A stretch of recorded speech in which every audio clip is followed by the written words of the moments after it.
Hello guys, स्वागत है आपका सिटीजन जी चैनल पर। और आज आप देखने वाले हो हाल ही में रिलीज हुई mystery survival thriller movie night of the hunted का ब्रेकडाउन, जिसके डायरेक्टर हैं फ्रैंक खालफॉन, जो बना चुके हैं P2 और मैनिएक। प्लॉट ये है कि एक लड़की एक सुनसान गैस स्टेशन पर फंस जाती है, जहां पर उसे अपनी जान बचानी है एक स्नाइपर से, थोड़ा बहुत डाउन रेंज टाइप। मैं ये मूवी इसलिए कवर कर रहा हूँ क्योंकि इसके प्रोड्यूसर हैं अलेक्जेंड्रे एजा, जो बना चुके हैं high tension, the hills have ice remake और ऑक्सीजन। तो अब ज्यादा देर ना करते हुए जल्दी से स्टोरी स्टार्ट करते हैं।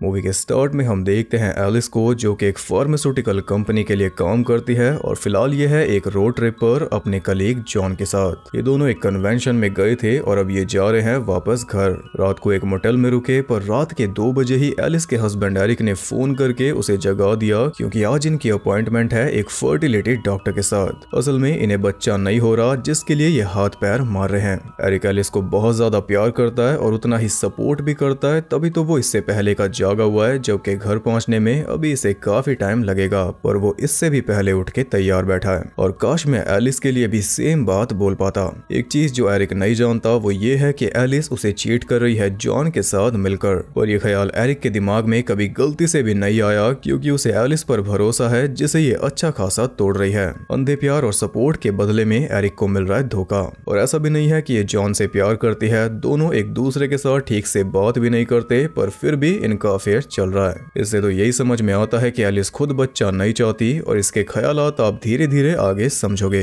फिर दोनों कार में बैठकर मोटेल से निकल गए, तब जॉन देखता है कि कार में फ्यूल कम था, जबकि कल रात ही इसने टैंक फुल किया था। अब इस सुनसान रोड पर किस्मत से उन्हें गैस स्टेशन मिल गया। जॉन फ्यूल भरने लगा और एलिस चली गई अंदर स्टोर में, पर हमने देखा कि कार का फ्यूल टैंक लीक हो रहा था, तो जल्दी ये फिर से खाली हो जाएगी। वहीं पास में एक बड़ा सा बिल बोर्ड लगा हुआ था, जिसपे लिखा था गॉड इज नाउ हियर, या फिर आप इसे पढ़ सकते हो गॉड इज नोवेयर, जैसा आपको ठीक लगे। अंदर एलिस पेमेंट करने के लिए रुकी हुई थी, लेकिन काउंटर पर कोई था ही नहीं सिवाय खून के। ये देखकर एलिस जल्दी से बाहर आने लगी, और तभी एक गोली लगी सीधा उसकी बाजू में। उस पर लगातार फायरिंग हो रही थी, इसलिए वो छुप कर बैठ गई, और जॉन को कुछ सुनाई नहीं दे रहा, क्योंकि वो फुल वॉल्यूम में गाने सुन रहा है। एलिस चिल्लाती रही, लेकिन कोई फायदा नहीं हुआ। तब उसने सबसे पहले अपने शर्ट को अपनी बाजू पर बांधा खून को रोकने के लिए, फिर थोड़ा सा बाहर झांका तो उसी वक्त उस पे गोली चली, जिससे वो बच गई, और उसे पता भी चल गया कि गोली चल रही है उसी बिलबोर्ड से। जॉन तो उसकी सुन नहीं रहा, इसलिए उसने सोचा कि कैसे भी करके अपना फोन उठा लूं, जो कि सामने ही पड़ा था। लेकिन जैसे ही वो उसे उठाने लगी, स्नाइपर ने उसे भी उड़ा दिया। तब सिक्योरिटी मॉनिटर्स के थ्रू उसे पता चला कि स्टोर के पीछे भी एक एग्जिट है, जो कि फिलहाल तो लॉक्ड है, पर अगर ये बचकर निकल सकती है तो सिर्फ इसी एग्जिट से। लेकिन तभी उसे किसी की आवाज आई। वो आवाज आ रही थी काउंटर पर रखे वॉकी में से। अब उसे काउंटर तक जाना था बिना गोली खाए। उसने एक चिप्स का पैकेट ऊपर उछाला तो स्नाइपर ने उसे शूट कर दिया, फिर एक और उछाला तो उसे भी कर दिया, पर इस बीच उसे टाइम मिल गया वॉकी को उठाने का, क्योंकि स्नाइपर एक बार में एक ही टारगेट को मार सकता है। वॉकी पर एक आदमी बात कर रहा था, जो कि पूछ रहा था अपनी वाइफ अमीलिया के बारे में। अमीलिया यहाँ की वर्कर है, जिसका खून अपने काउंटर पर देखा, यानी कि स्नाइपर उसे ऑलरेडी मार चुका है। इसी बीच जॉन ने देखा कि फ्यूल फिर से खत्म हो गया। अब जाकर उसने नोटिस किया कि फ्यूल टैंक लीक हो रहा है, पर खास बात यह है कि स्नाइपर ने इसे अभी तक नहीं मारा। इधर एलिस उस आदमी को सब कुछ बता ही रही थी कि तभी जॉन अंदर आ गया, और इससे पहले कि वो जॉन को वार्न कर पाती, स्नाइपर ने गोली मारी सीधा उसके गले में, ताकि वो एलिस के सामने तड़पता रहे। इसलिए जब तक ये बाहर था तब तक इसे नहीं मारा, क्योंकि स्नाइपर जानबूझकर एलिस के साथ खेल रहा है। ये अपनी चालाकी से वॉकी तक नहीं पहुंची, बल्कि इसे पहुंचाया गया। और जॉन एलिस से मदद मांग रहा था कि तभी एक गोली उसकी आंख चीरते हुए बाहर निकली, और इसी के साथ जॉन का खेल भी खत्म हुआ। इस सब के बीच में एलिस के हाथ से वॉकी गिर गया था, तो उसने एक मॉप का यूज करके उसे अपने पास खींचा, और फिर उस आदमी को सब कुछ बता दिया। तब उस आदमी ने एलिस के सामने ही पुलिस को फोन किया और बताया कि पुलिस को आने में 15 मिनट का टाइम लगेगा। ये सुनकर एलिस को थोड़ी राहत मिली, लेकिन ये सब सिर्फ एक छलावा था। उस आदमी ने खुद ही बता दिया कि वो ही स्नाइपर है, और उसी ने जॉन को मारा। इससे साबित हो गया कि वो 100% इसके साथ खेल रहा है, पर मौका मिलते ही वो इसे भी मार देगा, ये बात तो साफ है। जान बचाने के लिए एलिस को मेक श्योर करना होगा कि ये उसके विजन में ना आए और इसका सबसे बेस्ट तरीका है उसके विजन को ब्लॉक कर देना, यानी कि स्टोर में अंधेरा कर देना। इसके लिए वो सामान फेंक कर लाइट के स्विचेस को बंद करना चाह रही थी, लेकिन ये काम बहुत ज्यादा मुश्किल हो जाता है जब आपके एक हाथ में गोली लगी हो। थोड़ी देर में ही वो थक गई और तभी उसने देखा कि जिस शेल्फ के पीछे वो छुपी हुई थी उसके नीचे व्हील्स थे, यानी कि वो मूवेबल थी। तो उसे सरकाते हुए वो कैसे भी करके आगे पहुंची, गोलियों से बचते हुए, और जल्दी से उसने लाइट्स ऑफ कर दी। अब इसके बचने के चांसेस ज्यादा होंगे अनलेस के स्नाइपर खुद स्टोर में आ जाए। इसके बाद काउंटर के पीछे बैठकर वो ट्राई कर रही थी कि किसी और के साथ कांटेक्ट हो जाए, लेकिन जवाब दे रहा था सिर्फ वो स्नाइपर। काउंटर के पीछे उसकी वाइफ अमेलिया की बॉडी भी पड़ी थी, जिसे मारने का रीजन वो बता रहा था चीटिंग। अमेलिया का किसी और के साथ अफेयर चल रहा था। स्नाइपर बोल रहा था कि मैंने तो कोई कमी नहीं छोड़ी थी, शायद अमेलिया बोर्ड थी। और ये तो एलिस के लिए रिलेटेबल हो गया। एलिस उसकी जेबें चेक कर रही थी उसके फोन के लिए, लेकिन फोन उसके पास था नहीं, लैंडलाइन भी खराब था, पैनिक बटन भी खराब था और फायर अलार्म भी बेकार था। अब बचा जॉन का फोन, जो कि हम सब जानते हैं कि कार के अंदर पड़ा है। तो उसके हाथ से कार की चाबी लेकर एलिस कार तक पहुंचने का सपना देख रही थी, पर उससे पहले स्नाइपर ने कार के इंजन में गोलियां मारकर कार को ही बेकार कर दिया। तभी एक और कार वहां पर आ गई, जिसे देखकर एलिस की थोड़ी उम्मीद जागी, लेकिन वो बिना रुके सीधे चली गई। अब एक सवाल ये भी है कि इनकी कार का जो फ्यूल टैंक लीक हो रहा था वो किसी गलती की वजह से हुआ था, या फिर इसी स्नाइपर ने किया था ताकि ये इस गैस स्टेशन पर रुके और फिर ये इन दोनों को मार दे, या फिर ये गलत टाइम में गलत जगह पर रुक गए, जहां पर एक सन की हस्बैंड अपनी चीटर वाइफ को मार कर जा ही रहा था कि तभी ये दोनों आ गए और अब वो सिचुएशन को अपने तरीके से कंट्रोल कर रहा है, वो भी स्टोर के अंदर ही। बाहर सब कुछ एकदम क्लीन है ताकि रोड से गुजरने वाला कोई रुके ना। फिलहाल यही दो सिनेरियोज नजर आ रहे हैं। खैर एलिस को समझ आ गया था कि ये रात अब काली होगी, तो उसने सैनिटाइजर से अपने घाव को साफ किया, फिर सुपर ग्लू से उसे चिपका कर बंद कर दिया और इसके बाद थोड़ी दवाइयां भी खा ली। तभी एक कार आकर वहां पर रुक गई। उसमें आया था डग नाम का आदमी और वो आया था अमेलिया के लिए। तो शायद यही अमेलिया का लवर है और अब तो ये फंस गया। अब सेकंड सिनेरियो ज्यादा सेंस बना रहा है, सन की हस्बैंड वाला। स्नाइपर इसी के आने का वेट कर रहा था ताकि इसे भी यहीं पर निपटा सके, पर बीच में आ गए एलिस और जॉन, जो कि सारा प्लान बिगाड़ देते, इसलिए स्नाइपर ने इन्हें भी गेम में शामिल कर लिया।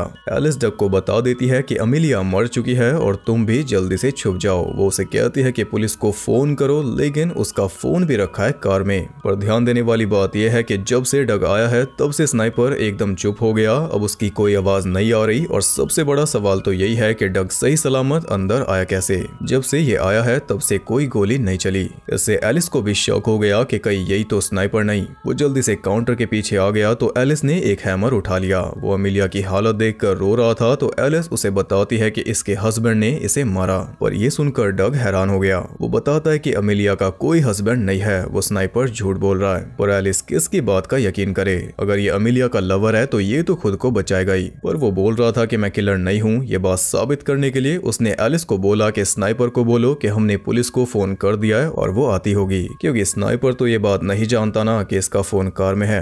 एलिस को खुद ही जवाब मिल जाएगा ऐसा वो सोच रही थी, पर स्नाइपर ने कोई रिएक्शन नहीं दिया।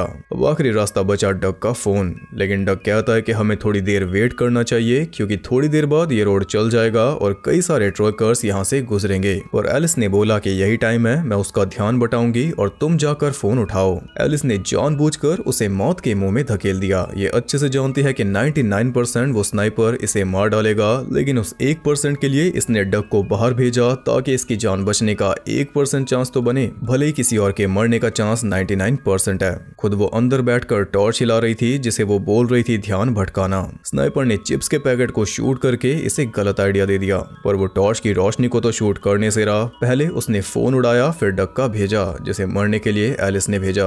अब हमारा सेकंड सिनेरियो फेल होता दिख रहा है क्योंकि अब हम जान गए कि ये स्नाइपर अमेलिया का हस्बैंड है ही नहीं। वो एलिस को बोल रहा था कि तुमने जानबूझकर उसे मरने के लिए बाहर भेजा, कौन इंसान ऐसा करता है? और साथ में वो ये भी बोल रहा था कि जो मैं कर रहा हूँ वैसा भी कोई इंसान नहीं करता। हम दोनों को काफी कुछ सोचना चाहिए कि हम क्या कर रहे हैं और हमारे ऐसा करने से क्या होगा। फाइनली वो बता देता है कि एलिस को उसने कन्वेंशन पर देखा था और वहीं से ये इसके पीछे लग गया, क्योंकि उसके मुताबिक ये एक ड्रग डीलर है। इसकी कंपनी की दवाइयों की वजह से न जाने कितनी जाने गई हैं। तब एलिस बोलती है कि मैं तो सोशल मीडिया मैनेजर हूँ, ना मैं दवाई बनाती हूँ और ना बेचती हूँ, तो मेरा इससे कोई लेना देना है नहीं। पर लेना देना तो है, इसे ये नकार नहीं सकती क्योंकि इन दवाइयों को यंग माइंड्स तक यही पहुंचाती है। सोशल मीडिया के द्वारा। यही प्रमोट करती है, यही इमेज बनाती है जिसमें ज्यादातर बात झूठ होती है। सोशल मीडिया पर कैसे गंद परोसा जाता है वो हम सब जानते हैं, लेकिन क्या इसके लिए ये मरना डिजर्व करती है? ये सवाल वो पूछ रही थी। इससे हमारा सेकंड सिनेरियो पूरी तरह रद्द हो गया। ये किलर कोई सन की हस्बैंड नहीं है, बल्कि कोई फ्रस्ट्रेटेड आदमी है जो कन्वेंशन पर इसके झूठ सुनकर इसके पीछे लग गया, फिर इसकी कार का फ्यूल टैंक लीक किया ताकि ये इस गैस स्टेशन पर रुके, और इसके आने से पहले गैस स्टेशन को भी क्लियर किया यहाँ की एक लौती वर्कर अमेलिया को मारकर। असल में ये एलिस के साथ खेल ही रहा है। पहले ये इसे पछतावा दिलाएगा और जब ये अपनी गलती एक्सेप्ट कर लेगी तब ये इसे मार देगा। ये सिनेरियो एकदम क्लियर दिख रहा है, लेकिन एक और पॉइंट आना अभी बाकी है। एलिस की नजर पड़ी वहाँ के एक और वर्कर के सामान पर जिसका नाम है हेनरी, या फिर कहूँ कि था, क्योंकि हेनरी को जॉब से निकाल दिया गया और उसी का बदला लेने के लिए वो ये सब कर रहा है। हेनरी ही वो स्नाइपर है। ये बात एलिस समझ गई थी उसकी आर्मी वाली फोटो देखकर, जिसमें उसके साथ नजर आ रही है उसकी बेटी। तो ये एक नया एंगल कहानी में आ गया। अब हमारा पहला सिनेरियो फिर से इनवैलिड हो गया। नहीं, असल में हेनरी को जॉब से निकाल दिया गया तो बदले में उसने अमेलिया को मार डाला, क्योंकि एक दिन हेनरी ने अमेलिया की तारीफ कर दी थी कि आज तुम बहुत अच्छी लग रही हो। तो अमेलिया ने हेनरी पर इल्जाम लगा दिया कि ये गंदा आदमी मुझे छेड़ रहा है, जिस वजह से उसकी जॉब चली गई और फिर वो अपने घर के खर्चे भी नहीं उठा पाया। उसकी बेटी बीमार थी जिसका इलाज भी वो नहीं करवा पाया क्योंकि हेल्थ इंश्योरेंस उसके पास था नहीं। फिर इसने एलिस को क्यों फंसाया? क्योंकि इसी के द्वारा प्रचार की गई दवाइयों की वजह से हेनरी की बेटी की जान गई, ऐसा उसे लगता है। तो आज रात ये अपने दोनों बदले निपटा रहा है एक ही जगह पर, और ये सब इसने काफी टाइम से प्लान करके रखा होगा। खैर, जिस बीच वो ये सब बता रहा था, इसी बीच एलिस ने कई सारी अम्ब्रेला सामने लगा दिए ताकि ये आराम से एग्जिट तक जा सके, लेकिन स्नाइपर ने बीच में ही फायरिंग शुरू कर दी। फिर भी किसी तरह वो एग्जिट तक पहुंच गई। अब वो लॉक तोड़ने की कोशिश कर रही थी लेकिन नहीं तोड़ पाई, और इसी बीच एक और कार वहां पर आ गई, लेकिन उस आदमी का कार्ड मशीन में नहीं लगा, इसलिए वो बाहर से ही वापस चला गया और स्नाइपर ने भी उसे नहीं मारा। यानी कि ये बस उसे ही मार रहा है जो स्टोर के अंदर जाकर इसके कारनामों को देख लेता है, या फिर वो ज्यादा देर तक रुका नहीं इसलिए बच गया। अब एलिस को लग रहा था कि स्नाइपर उसकी मजबूरी सुनकर उसे भी छोड़ देगा, इसलिए वो उसे बताती है कि मैं और मेरा हस्बैंड एक बच्चा चाहते हैं। तो स्नाइपर बोलता है कि फिर भी तुम अपने लवर के साथ घूम रही हो। इसके जवाब में एलिस बोलती है कुछ ऐसा, I'm not having an affair 'cause I'm in love. I'm having an affair 'cause I'm in pain. And I love my husband. I love him. ये तो कोई मुझे ही एक्सप्लेन कर दो। खैर, तभी एक पुलिस कार भी वहां पर आ गई, लेकिन वो कहीं और जा रही थी इसलिए सीधा निकल गई। पर मौके का फायदा उठाकर एलिस आ गई बाहर। छुपते हुए वो कार तक पहुंची गई थी, लेकिन इससे पहले कि फोन उठा पाती स्नाइपर ने फायरिंग शुरू कर दी, इसलिए उसे भागना पड़ा। और स्टोर के अंदर तो वो आ गई, लेकिन एक गोली अपनी थाई में खाकर। गोलियों का ही प्रचार करती है और गोलियों से ही बचना पड़ रहा है, और फिलहाल ये पेन में भी है, तो आपको पता ही है कि क्या हो सकता है। हेनरी के बॉक्स में फर्स्ट एड थी जिससे एलिस ने खुद को पैचअप किया। फिर वहां से एक कटर उठाकर वो एग्जिट वाले लॉक को काटने में लग गई। पर मेरा सवाल ये है कि हैमर क्यों नहीं? स्टोर के अंदर हार्डवेयर का इतना सारा सामान है, लेकिन इसने चुना एक कटर, जिससे उल्टा इसके हाथ पे कट लग गया। इस बीच स्नाइपर बोले जा रहा था, तो आखिर में एलिस उसे बोलती है कि तुम्हारी बेटी के लिए मैं सॉरी बोलती हूँ हेनरी। तो जवाब में स्नाइपर कहता है कि कौन हेनरी, यानी कि ये हेनरी वाला एंगल भी फेल हो गया। स्नाइपर हेनरी नहीं है। तो अब हम आ जाते हैं उस एंगल पर जिसके बारे में हम सब ने सबसे पहले सोचा था, लेकिन मैंने वो अब तक बोला नहीं। वो ये है कि शायद एरिक को इसके अफेयर के बारे में पता चल गया था, तो उसी ने इस स्नाइपर को हायर किया इन दोनों को एकांत में मारने के लिए, या फिर शायद एरिक ही वो स्नाइपर है। अब से ये है हमारा मेन एंगल, क्योंकि बाकी सब तो एक एक करके फेल हो गए। खैर, तभी एक और कार वहां पर आ गई जिसमें से निकला एक ओल्ड मैन। उसने डग की लाश को देख लिया, इसलिए स्नाइपर ने उसे भी गोली मार दी। और ये देखकर कार से बाहर निकली उसकी वाइफ, तो उसने वाइफ को बोला कि जल्दी से छुप जाओ, और छुपने के बजाय उसने किया ये। वो और ज्यादा ओपन में आकर खड़ी हो गई, इसलिए स्नाइपर ने उसे भी शूट कर दिया। आदमी के अंदर जान बाकी थी, वो अपनी वाइफ तक जा रहा था, पर एक और गोली लगते ही वो भी मर गया। स्नाइपर बोलता है कि ये वो प्यार है जो इसी जनरेशन के साथ मर जाएगा, आगे तो प्यार व्यार सब खत्म है, क्योंकि पेन आ गई ना अब। इसके जवाब में एलिस खुलकर सामने आ जाती है और बोलती है कुछ ऐसा, I can't have children because it's my fucking choice. जैसा कि मैंने मूवी के स्टार्टिंग में ही बता दिया था। तो ये बात इसे एरिक को बोलनी चाहिए थी ना, स्नाइपर को क्यों? खैर तभी वो देखती है कि कार के अंदर एक बच्ची भी थी जिसका नाम है सिंडी। अपने ग्रैंड पेरेंट्स को देखकर वो भी बाहर आ गई तो एलिस ने उसे फिर से कार में भेज दिया। वो स्नाइपर को बोलती है कि इस बच्ची को मत मारना, जो कि वो नहीं मारने वाला, क्योंकि अगर मारना होता तो कब का मार देता। पर वो बोलता है कि क्या इस बच्ची के बदले तुम अपनी जान दोगी? तो एलिस बोलती है कि हाँ, मगर मैं तुम्हारा यकीन कैसे करूं? स्नाइपर कहता है कि बच्ची को यहाँ से दूर भगा दो ताकि वो मेरी रेंज से बाहर चली जाए और फिर तुम सामने आ जाना। एलिस ने बच्ची को भागने के लिए बोला, लेकिन वो अंधेरे में कहाँ जाती, इसलिए उल्टा एलिस के पास ही आ गई। तो एलिस ने जल्दी से दरवाजा ब्लॉक कर दिया क्योंकि स्नाइपर अब खुद नीचे आ रहा है। फिर उसने ब्लेड से ही लॉक को काट दिया, लेकिन आगे एक और शटर था और वो भी लॉक था। तब एलिस ने बच्ची को छुपा दिया और एक वेपन तैयार करके वो जल्दी स्नाइपर से भिड़ने, जो कि ऑलरेडी स्टोर में आ चुका था।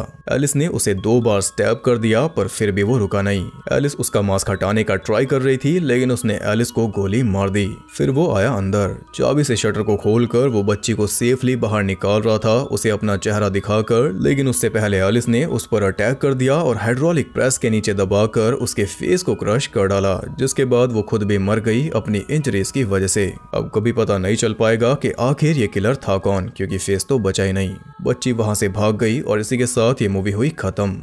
तो हम सब यही जानने के लिए बैठे थे कि आखिर किलर है कौन। इतने सारे एंगल्स बीच में आते रहे, लेकिन सारे ही गलत साबित हुए। बस एक एंगल बचा और वो था एरिक वाला। या तो वो एरिक ही था या फिर एरिक का भेजा हुआ आदमी, लेकिन 2 एंगल्स और भी हैं। वो एलिस की ही कंपनी में काम करने वाला कोई वर्कर हो सकता है, जिसकी जगह एलिस को रखा गया क्योंकि जॉब से निकाले जाने की स्टोरी उसने खुद बताई थी, तो इसलिए उसने एलिस से बदला लिया। और एक इजी सा एंगल ये है कि वो कोई सन की था जो बस फन के लिए जाने ले रहा था, पर ऐसा लगता नहीं क्योंकि बच्ची को उसने नहीं मारा, बल्कि वो तो उसे अपना फेस दिखा रहा था। लेकिन ये मूवी ने पूरी तरह हमारे ऊपर छोड़ दिया कि जो हमें समझना है वो हम समझ लें, जिससे हमारे दिल को चैन मिल जाए। तभी इसमें 2 साइड्स बनाई गई, एक थी स्नाइपर की साइड और एक थी एलिस की, आजकल की दुनिया के हिसाब से। और मानो चाहे ना मानो, इन दोनों ही साइड्स की साइड लेने वाले लोग आपको आसानी से मिल जाएंगे, जबकि दोनों ही साइड्स गलत थी।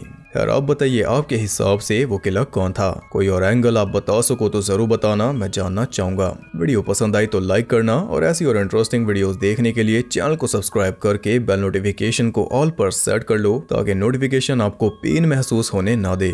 और ज्यादा कनेक्टेड रहने के लिए आप मुझे इंस्टाग्राम पर फॉलो कर सकते हो, वहाँ आपको बहुत कुछ जानने के लिए मिल जाएगा, और साथ ही बाकी जगहों पर भी, जिनके लिंक्स आपको मिल जाएंगे नीचे। तो ये वीडियो फिर से लेट हो गई, जो मैं जानता हूँ, पर कुछ रीजंस थे जो मैं बता नहीं सकता। यकीन करिए कि मैं अपना बेस्ट ट्राई कर रहा हूं कि जल्दी से जल्दी वीडियो आ जाए, और होपफुली आगे जल्दी आएगी। तो मैं आपसे मिलूंगा अगली वीडियो में, तब तक के लिए सबको बाय।